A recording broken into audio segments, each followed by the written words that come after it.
신학교에 들어가면 성경 공부한다고 생각하시는 분들이 많이 계십니다. 저도 그런 줄 알았었습니다. 그리고 1학년에 입학을 했는데 수강 신청을 하려고 보았더니 성경 공부 과목은 하나도 없고 철학사, 세계 종교사, 기독교 사상사 이런 과목들이 있는 것을 봤습니다. 그 중에 철학사라고 하는 과목이 있었습니다. 철학사를 2학기에 걸쳐서 그렇게 공부를 했는데요. 처음에는 왜 신학교에서 철학을 가르치지? 왜 철학을 배우지? 라고 하는 생각을 했었는데 어느 정도 지나고 나니까 철학을 이해해야 신학을 할 수 있다라고 하는 것을 알게 되었습니다. 여러분, 철학과 신학이 어떻게 다르다고 생각하십니까? 철학은 영어로 philosophy입니다. 이 단어는 사랑을 뜻하는 필로스와 지혜를 뜻하는 소피아라고 하는 두 단어의 합성어이지요. 그래서 한마디로 얘기하면 지혜를 사랑한다라고 하는 뜻이 됩니다. 그러니까 철학자는 지혜와 지식을 사랑하고 추구하는 사람이 철학자라고 그렇게 이야기할 수 있습니다.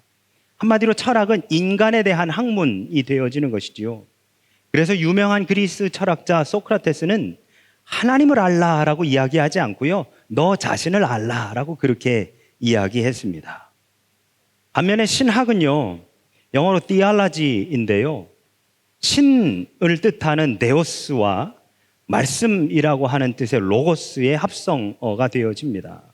즉 신학은 하나님에 대한 지식과 그리고 말씀을 연구하는 학문이라고 하는 뜻이 되어집니다.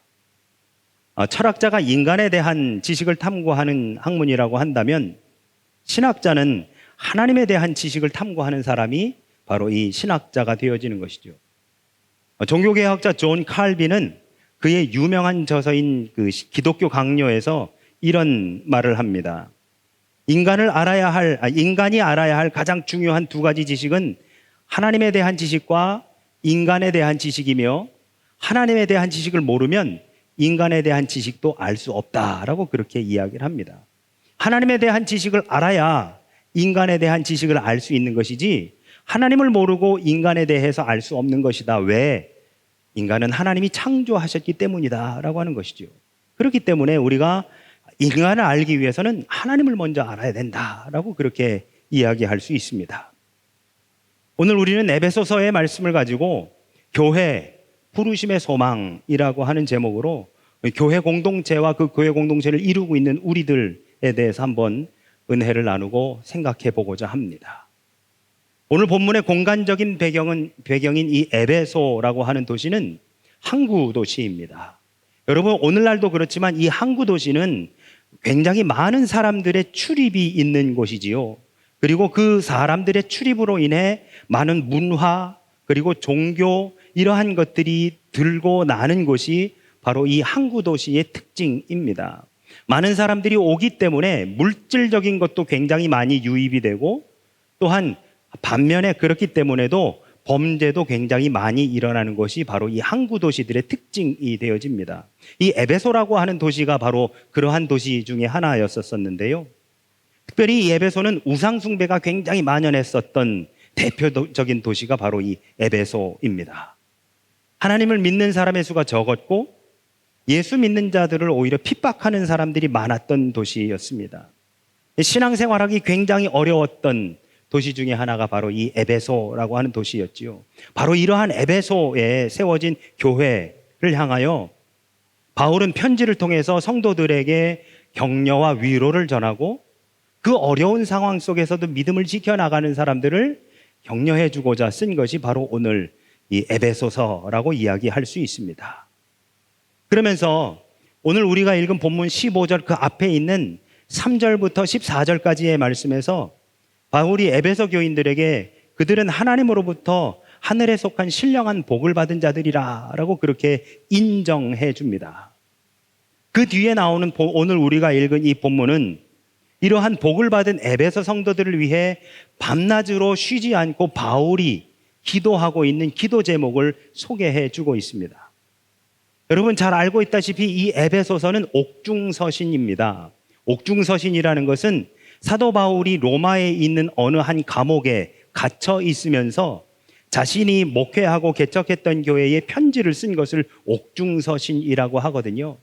그러니까 감옥에 갇혀 있는 옥중에 쓴 편지다라고 하는 바로 그러한 말이 되지요. 이전에 자신이 3년 동안 열심히 목회했었던, 그리고 같이 함께 땀 흘리며, 그리고 같이 울고 웃고 즐기며 그렇게 신앙생활했었던 그 성도들에게 권면의 말씀, 축복의 메시지를 전한 것이 바로 이 에베소서가 되어지는 것이죠. 그래서 그들에게 내가 당신들을 위해서 이렇게 기도합니다 라고 하는 세 가지의 기도 제목을 담고 있는 것이 오늘 본문의 말씀이 되어집니다. 첫 번째 어떤 기도 제목이었느냐? 그들이 하나님을 알기를 원한다 라고 그렇게 기도하고 있습니다. 17절의 말씀을 보면 우리 주 예수 그리스도의 하나님 영광의 아버지께서 지혜와 계시의 영을 너희에게 주사 하나님을 알게 하시고 라고 그렇게 기도하고 있는 것을 보게 됩니다. 자신이 그렇게 사랑하며 말씀을 나누었던 에베소의 교인들이 하나님을 알기를 원한다 라고 그렇게 기도하고 있는 것이지요. 두 번째, 그들이 하나님이 약속하신 미래의 소망을 알도록 기도합니다. 18절에서 너희 마음의 눈을 밝히사 그의 부르심의 소망이 무엇이며 성도 안에서 그 기업의 영광의 풍성함이 무엇이며 라고 하는 것을 알기를 원하노라. 여기서 이 알기를 원하노라 하는 말은 19절에서 등장하지요. 18절은 여기 무엇이며 해서 끝이 나고 19절은 그 다음에 말씀들이 더 이어가고 그 모든 것을 다 알기를 원한다라고 그렇게 이야기하고 있습니다. 바울은 에베소 교회 성도들이 하나님께서 약속하신 미래의 소망을 알게 되기를 기도합니다. 그들의 눈이 밝아져서 하나님이 부르신 그 부르심의 소망을 알게 되기를 기도하고 있는 것입니다. 바로 그 부르심의 소망이 무엇이냐? 오늘 저는 이것을 제목 삼아 이것이 바로 교회라고 이야기하고 싶습니다. 나아가 그 소망을 통해 역사하시는 하나님의 능력의 크심을 알기를 19절에서 또한 기도하고 있습니다. 여러분, 제가 이렇게 한번 여쭤볼까요? 하나님을 향한 소망이 먼저일까요? 하나님의 역사하심이 먼저일까요? 우리가 소망하면 하나님이 역사하시는 걸까요? 하나님이 하나님이 역사하시기에 우리가 소망하게 되는 것일까요? 뭐가 먼저라고 생각하십니까?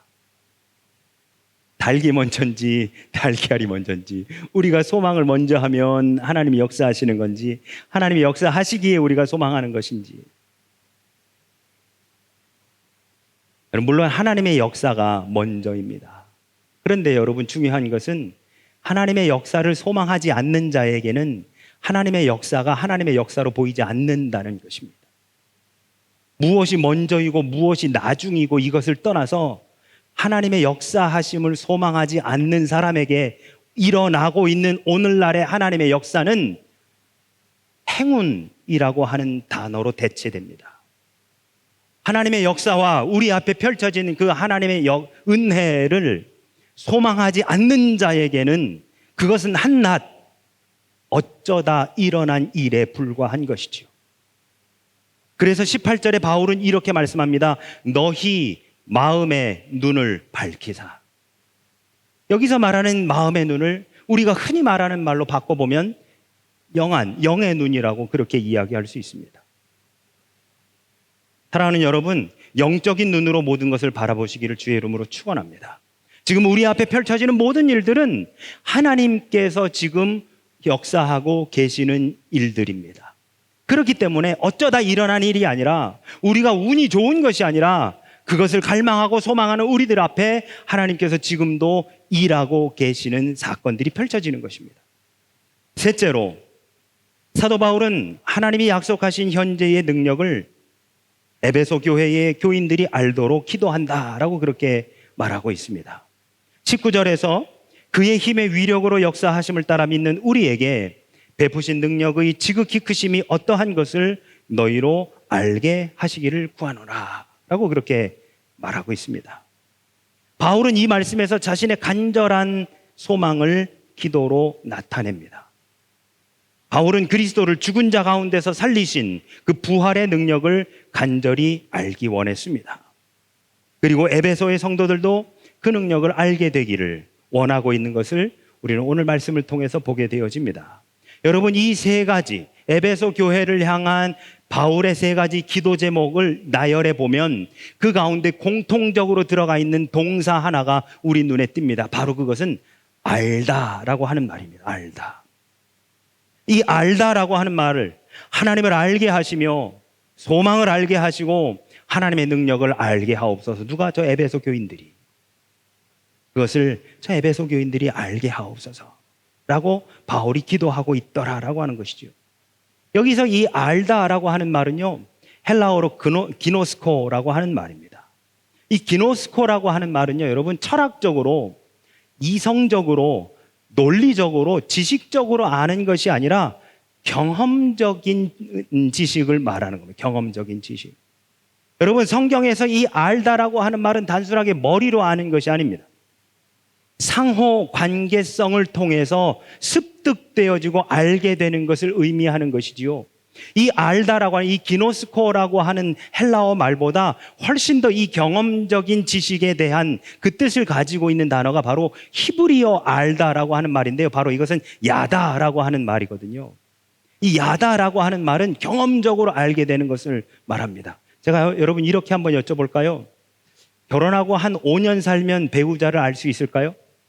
한 10년 살면 내 배우자를 알 수 있을까요? 이런 노래가 있죠. 내가 나를 모르는데 난들 너를 알겠느냐? 여러분, 여기서 안다는 말은요, 지식으로 아는 게 아닙니다. 이 사람이 이름이 뭐고 생년월일이 언제고 고향이 어디고 이거는 아는 게 아니에요. 여기서 말하는 아는 것은 함께 같이 살아가며 서로가 서로를 어떤 사람인지를 상호 관계성 속에서 경험적으로 알게 되는 것을 의미합니다. 여러분, 우리는 하나님에 대해서 알 수 있습니다. 교회 다니는 수많은 사람들이 하나님에 대해서 잘 압니다. 하나님이 어떤 분이신지, 하나님이 어떤 일을 행하신 분이신지를 너무 잘 압니다. 하나님이 천지를 창조하셨으며 애굽 땅에서 노예되었었던 이스라엘 백성들을 출애굽시키셨고 그들을 광야에서 40년 동안 훈련시키시고 연단시키시다가 젖과 꿀이 흐르는 가나안 땅으로 보내셨고 궁극에는 당신이 직접 인간의 모습으로 이 땅 가운데 오시어 우리를 구원하기 위해 십자가를 지셨다라고 하는 것을 우리는 너무 잘 압니다. 이것을 영어로 표현하면 knowing about God 이라고 하겠습니다. 하지만 여러분, 바울이 오늘 본문에서 말하고 있는 이 아는 것, 바울이 에베소 교인들이 하나님을 알기 원한다라고 하는 바로 그것은 knowing about God이 아니라 knowing God입니다. 이것은 GBA 등의 성경 공부를 통해서 얻게 되는 것이 아닙니다. 하나님을 정말로 아는 것은 철학적으로 머리로 아는 것이 아니라 가슴으로 아는 것입니다. 가슴으로. 작고하신 김수환 추기경께서 하셨던 이런 말씀이 있죠. 사랑이 머리에서 가슴으로 내려오는데 70년이 걸렸다. 머리에서 아는 것이 아니라 가슴에서 아는 것, 그리고 내 손에서 아는 것, 내 삶에서 아는 것, 바로 그것이 knowing God이라는 것이죠. 제가 수요예배 때도 한번 말씀을 드렸었지만 미국에서 목회할 때 제가 커네티컷 한인교회 협의회에서 총무로 섬겼었습니다. 근데 거기는 그 총무가 겸직을 하는데요. 뭘 겸직하냐면 청년분과위원장을 겸직을 합니다. 그래서 다른 교회 청년들하고 만날 수 있는 기회가 굉장히 많았습니다. 한 번은 다른 교회 청년들하고 차를 마시는데 한 자매가 이런 말을 하더라고요. 우연히 자기 아버지하고 이렇게 저녁에 자기 아버지는 장로님이신데 아버지하고 식사를 하다가 문득 이런 생각이 들어서 아버지한테 질문을 했답니다. 아빠는 언제 하나님 만났어? 그랬더니 이 아버지가 하는 말이 아빠는 성경을 8번을 통독했고 주일 52주를 빠짐없이 성수하며 헌금 생활을 철저히 하고 새벽 기도를 빠짐없이 나가지. 딸이 다시 묻습니다. 아빠는 언제 하나님 만났냐니까? 그랬더니 아빠 하는 말이 아빠는 성경을 8번을 통독했고 주일 52주를 빠짐없이 성수하며 헌금 생활을 철저히 하고 새벽 기도를 빠짐없이 나가지. 아빠 그거 말고 아빠 언제 하나님 만났냐고. 아빠는 성경을 8번을 통독했고 주일 52주를 빠짐없이 성수하며 헌금 생활을 철저히 하고 새벽 기도를 빠짐없이 나가지. 아빠, 그거 말고 아빠는 하나님 언제 만났냐고. 여러분, 성경을 읽는 건 너무너무 중요합니다. 주일 52주를 빠짐없이 성수하는 것 정말 중요합니다. 11조 등의 헌금 생활을 빠짐없이 하는 것 너무너무 중요합니다. 새벽 기도 빠지지 않고 기도하는 거요, 정말 정말 중요합니다. 그런데 여러분, 이것을 통해 하나님을 만나지 못한다면 이것은 율법에 불과한 것입니다. 그것을 통해 하나님을 만나야 하는 것입니다. 그것을 통해 하나님을 알아야 하는 것입니다. 하나님에 대해서 아는 것이 아니라, knowing about God이 아니라 하나님을 아는 것, knowing God이 되어야 하는 것이죠. 하나님을 만나야 변화되고, 하나님을 만나야 비로소 그리스도인이 되는 것이며, 하나님을 만나야 knowing God, 하나님을 경험하고 알게 되는 것입니다. 그래서 바울은 에베소 교회 성도들이 하나님을 진짜로 알게 해달라고 오늘 기도하고 있는 것이지요. 잠언 기자는 잠언 9장 10절에서 여호와를 경외하는 것이 지혜의 근본이요 거룩하신 자를 아는 것이 명철이니라 하고 말씀하고 있습니다. 사랑하는 우리 영광의 모든 성도 여러분, 하나님을 알아가시기를 주의 이름으로 축원합니다. knowing about God 하지 말고 knowing God 하시기를 축원합니다. 하나님에 대해서 아는 것은 아무 필요 없습니다. 율법적으로 예배당에 나오는 것, 물론 안 나오는 것보다 낫겠지만 우리의 예배에 참여함이, 우리가 헌금 생활을 철저하게 함이, 우리가 성경을 읽음이 하나님에 대해 아는 것이 아니라 하나님을 알아가는 과정이 되어야 할 줄로 믿습니다. 그러면 여러분, 사도 바울이 이 세 가지의 기도 제목을 가지고 에베소 교인들을 위해 기도하는 이유가 도대체 뭘까요? 그냥 그들이 하나님을 아는 것에서 그치기를 원하고, 아니면 그렇게 되면 그들의 생활이 변화되어지니까, 정말 궁극적으로 사도 바울이 이렇게 기도하고 있는 궁극적인 이유와 목적이 무엇일까?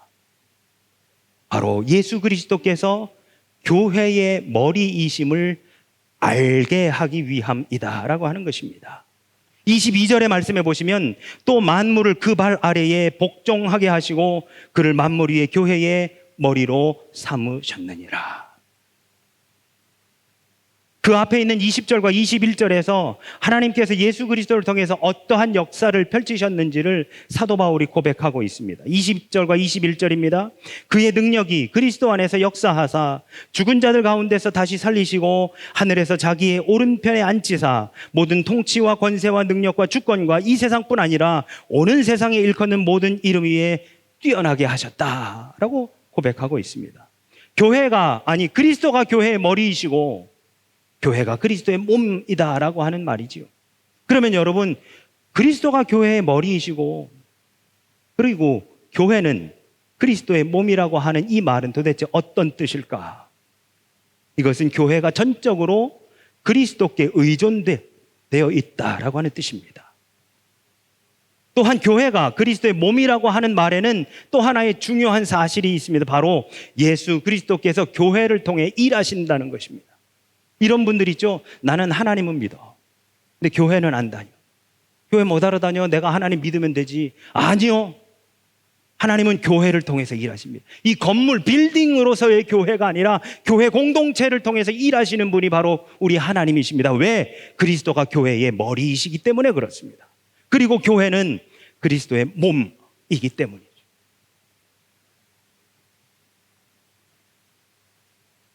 예수 그리스도께서 교회를 통해 일하십니다. 교회 공동체를 통해서 일하십니다. 또한 교회가 그리스도의 몸이라고 하는 사실 앞에 우리 기독교인들에게 두 가지의 시각이 필요한데요. 첫 번째로는 교회가 그리스도의 몸이라고 하는 사실에 대한 거룩한 자부심을 우리는 가져야 됩니다. 여러분, 우리는 이 땅을 살아가며 교회라고 하는, 아니 그리스도인이라고 하는, 크리스찬이라고 하는 이름으로 때로는 비난을 받고, 오늘날 한국 교회는 많은 이들의 입방아에 오르내리곤 합니다. 교회가 어떻게 그럴 수 있어? 예수 믿는 사람이 어떻게 저래? 라고 하는 이야기를 듣지요. 그럴량 치면 우리는 그래, 맞아, 교회가 그러면 안 되지, 내가 예수 믿는 사람으로서 이렇게 살면 안 되지라고 하는 반성과 성찰의 마음도 갖기는 합니다. 근데 여러분, 저는 그런 뉴스라든지 아니면 누군가가 그러한 비난을 할 때면 마음이 굉장히 불편합니다. 왜냐? 당신은 그럼 그렇게 살아? 당신이 비난하는 그 비난처럼 당신 그렇게 살아? 여러분, 그래도 우리는 그렇게 살려고 노력이라도 하지요. 세상이 교회를 향해서, 세상이 그리스도인들을 향해서 그렇게 비난하는 것은 교회가 그렇게 되어야 된다고, 그리스도인들이 그렇게 살아야 한다는 것을 교회 다니지 않는 사람들도 이미 다 알고 있다는 겁니다. 그렇기 때문에 교회를 향해, 그리스도인들을 향해서 그렇게 비난하는 것이지요. 우리는 그렇게 살기 위해 노력해야 되는 사람들입니다. 말씀대로 하나님께서 우리에게 주신 사명대로 살기 위해 노력해야 되는데, 때로는 그것이 되지 않아. 때로는 그래서 비난의 대상이 되기도 합니다. 비난의 대상이 되는 것이 중요한 것이 아니라 거기에서 어떻게 더 나아가느냐 하는 것이 더 중요하지 않을까라는 생각을 합니다. 그것이 바로 우리에게 거룩한 자부심이라고 하는 거예요. 그는 때로는 부담감으로 다가올 수 있습니다. 그것이 때로는 우리에게 올무가 되어질 수도 있습니다. 그러나 이 거룩한 부담감으로 우리가 한 걸음 더 영적으로 성장하고 믿음으로 도약할 수 있다고 한다면, 이 거룩한 부담감을 기쁨과 감사로 받아들이고 그 말씀대로 행하기 위해 더욱더 노력해야 되지 않을까라고 생각합니다. 이 세상에 그리스도의 몸을 대체할 기구는 교회 외에는 없습니다. 하나님은 교회를 통해서 일하시고 그 역사는 교회를 통해서 나타나기 때문입니다. 우리 각자는 그 교회 공동체를 이루는 한 사람 한 사람 그리스도인으로 부르심을 받았습니다. 그러니까 우리는 뭐 해야 되는 겁니까? Knowing God, 하나님을 알기 위해 노력해야 되는 겁니다. Knowing about God, 머리로 아는 하나님이 아니라 가슴으로 아는 하나님, 내 손으로 알고 내 입으로 아는 하나님이 되어야 하는 것이죠. 또 다른 하나는 우리가 그리스도의 몸으로서 합당한지, 그 길을 잘 가고 있는지에 대해서 늘 두렵고 떨리는 마음으로 우리 자신 스스로를 되돌아보며 성찰해야 된다는 것이지요. 내가 하나님의 자녀로서 그리스도인이라고 불리기에 내가 합당한 삶을 과연 이 땅에서 살고 있는가를 늘 점검하며 살아가야 된다는 말씀입니다. 여러분, 우리는 이를 위해 하나님을 알아야 합니다. 여호와를 아는 것이 우리 가운데에, 우리 공동체 가운데에 충만해야 합니다.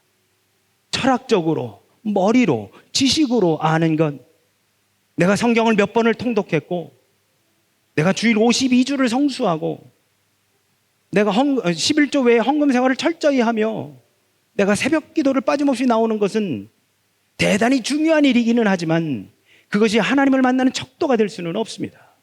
아니, 하나님을 만났다는 증거가 될 수는 없습니다. 우리가 하나님을 아는 것은 하나님과 나와 사이에 영적인, 그 체험적인, 경험적인 교감과 체험이 있어야 되는 것입니다. 바로 그것을 오늘 사도 바울은 에베소 교인들을 위해서 기도해 주고 있는 것입니다. 저들이 하나님을 알게 하옵소서. 저들이 하나님의 위대하심을 알게 하옵소서. 저들이 하나님의 놀라우심을 알게 하옵소서. 이것을 조금 말을 바꿔볼까요? 저들이 하나님을 만나게 해주시옵소서. 저들이 하나님의 그 위대하심을 경험하게 하옵소서. 저들이 하나님의 그 능력을 체험하게 하옵소서.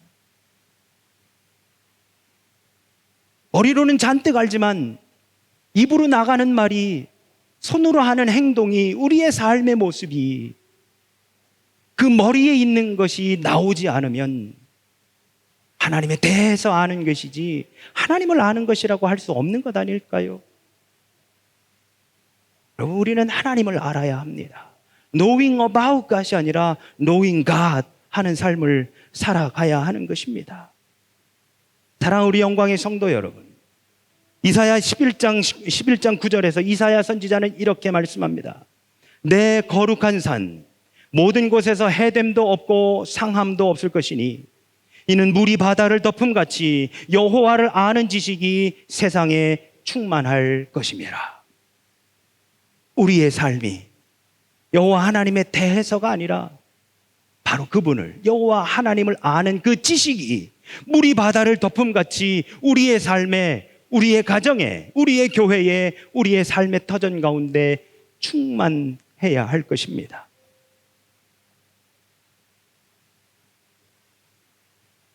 바로 그랬을 때에 우리 영광교회가 바로 저 부르심의 소망, 하나님께서 부르신 그 부르심의 소망을 가지고 나아가는 이 시대의 진정한 교회로 더욱더 나아가게 될 줄로 믿습니다.